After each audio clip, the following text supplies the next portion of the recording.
sudah menyempatkan waktu untuk diwawancarai untuk membantu kami menyelesaikan tugas pada mata kuliah konsep dasar IPS. Nah, sebelum kita mulai terkait dengan pertanyaan wawancaranya, Pak, perkenalkan kami dari mahasiswa Unimed dengan saya yang bernama Eka Marsanda Suhesti bersama teman-teman saya. Saya Jawel Silai, Pak. Saya Salsa Doanuwati. Saya Haidina Bebina. Saya Linda Tambunan, Pak. Saya Budi Irawan. Ya, saya mengajar di kelas 5 SD Negeri 064966 Medan Perjuangan. Iya. Udah itu aja. Bapak ngajar di kelas 5 berapa? Saya mengajar di kelas 5A. Oke, kita lanjut ke pertanyaannya, Pak. Yang pertama, bagaimana sih Bapak memandang pentingnya penggunaan media pembelajaran dalam proses pembelajaran IPS di sekolah dasar, khususnya untuk membantu siswa memahami konsep-konsep yang diajarkan?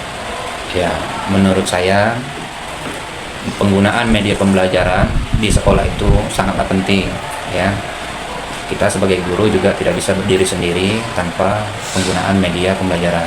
Apapun media pembelajarannya, apakah itu buku, apakah itu video, apakah itu alat peraga lainnya, nah itu salah satunya adalah penting bagi seorang guru untuk menggunakan media pembelajaran sebagai alat untuk melakukan pengajaran di dalam kelas, ya. Karena apalagi pelajaran tentang IPS ini itu kan ada tentang kebudayaan, ada tentang sejarah. Nah, itu paling tidak kalau mengenai tentang sejarah itu murid biasanya senang diputar video. Nah, jadi bisa tahu langsung. Kalau misalnya tentang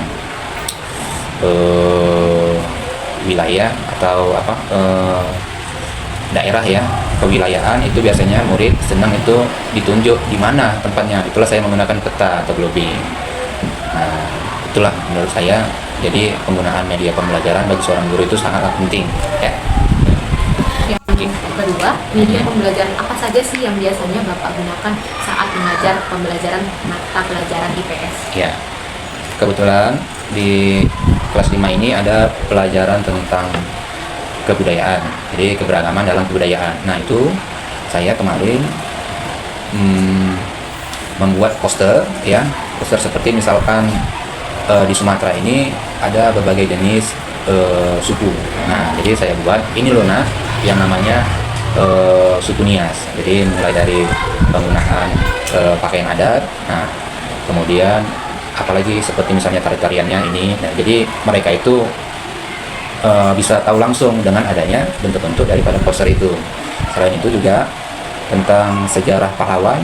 Nah, saya juga menyisipkan beberapa bulan, misalkan itu sebulan sekali minimal itu saya putarkan video itu tentang sejarah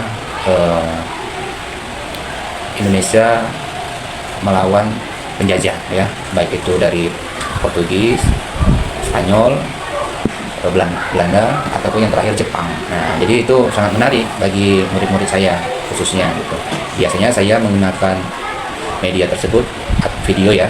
Video itu di hari Sabtu. Hari Sabtu itu kan bebas, maksudnya bebas, nggak hanya berpatokan untuk belajar mengenai materi yang ada di buku, ya kan. Jadi kalau kita putarkan video, mereka senang karena di jam 9 pagi murid-murid kita ini udah langsung eskul. Nah, jadi jam setengah 8 sampai jam 9 itu guru kelas bebas untuk berkreasi di kelasnya masing-masing. Baik, Pak, saya lanjut. Menurut pengalaman Bapak, bagaimana penggunaan media pembelajaran dapat membantu siswa memahami konsep-konsep IPS yang bersifat abstrak dan sulit dipahami? Ya, balik lagi kalau kita menggunakan buku saja, ya kan, itu kayaknya murid memang agak sedikit sulit untuk bisa menerima penjelasan-penjelasan kita. Nah, itulah makanya saya bantu dengan penggunaan media pembelajaran seperti tadi poster. Kadang-kadang saya tanya tuh, ya kan, saya ambil globe, ya, ini loh, kita itu tinggalnya di sini, ini Pulau Sumatera kan, ada kan. Nah, jadi ini, ya, itulah artinya saya selalu bisa untuk menerapkan media-media pembelajaran tersebut, ya, sesuai dengan kebutuhan siswa-siswa saya, ya. Kalau untuk video-video pembelajaran, ya, saya sesuaikan dengan misalnya kebutuhan murid. Misalnya dia butuh tentang bagaimana sih Pak perlawanan bangsa kita terhadap bangsa Jepang. Nah itu kayak katakan kemarin barusan saya putar, mereka minta Pak, coba Pak putar Pak waktu Jepang datang ke Indonesia. Nah, jadi mereka kan tahunya bahwa kesannya Jepang datang ke Indonesia itu kebutuhannya adalah untuk mencari rempah-rempah, ya kan. Nah, tapi kan situ ada juga perlawanan dari bangsa kita. Nah, jadi makanya kalau disuguhkan video mereka senang, antusias, ya kan, gitu. Jadi sejauh yang saya lihat siswa itu lebih tertarik, aktif, dan juga senang ketika guru bisa menerapkan media pembelajarannya di kelas. Gitu.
Kami sebelum itu, perkenalkan, saya Dinda Sudah Bunda dan teman-teman saya Eva Sudah Skesti, Saya Hafal Mati, saya Jawil Silunati, saya Haida Bebina. Baiklah, untuk persingkat waktu, saya akan langsung memaparkan materi kami tentang kegiatan ekonomi IPS pada kelas 5 di sekolah dasar. Baik, untuk materi dasar Nah, sebelum itu kami sampaikan dulu tujuan dari membahas tentang kegiatan ekonomi ini. Yang pertama itu adalah menjelaskan. Nah, coba lihat gambar yang ada di depan. Benar, tahu lihat benar kegiatan yang ada di depan ini. Benar. Kalau begitu, apakah kalian tahu apa yang sedang kalian lakukan? Tahu. Coba gambar 1 sedang ngapain? Menanam padi. Gambar 2? Berdagang. Gambar 3? Makan. Nah, gambar-gambar ini itu adalah aktivitas dari kegiatan ekonomi. Untuk gambar nomor 1 apa yang sedang dilakukan? Padi. Yang kedua? Nah, itu merupakan salah dua contoh dari kegiatan produksi. Lalu apa sih produksi itu? Nah, produksi adalah kegiatan pemasukan atau menciptakan barang dan jasa untuk memenuhi kebutuhan. Pada gambar tersebut, teman-teman dapat menebak nggak atau tahu apa yang sedang dilakukan? Lagi buat bakso. Nah, kegiatan ini termasuk kegiatan produksi. Nah, teman-teman. Nah, di sini saya akan kasih